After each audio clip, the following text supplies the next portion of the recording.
కొండల సాక్షిగా నిన్నే నమ్ముకున్నాను. నీ కరుణా కటాక్షాలనే నాస్తిగా భావించాను.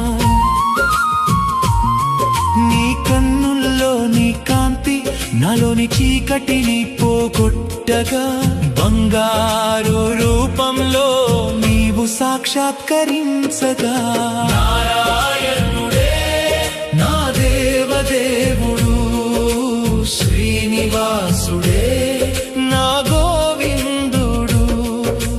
నారాయణుడే నా దేవదేవుడు, శ్రీనివాసుడే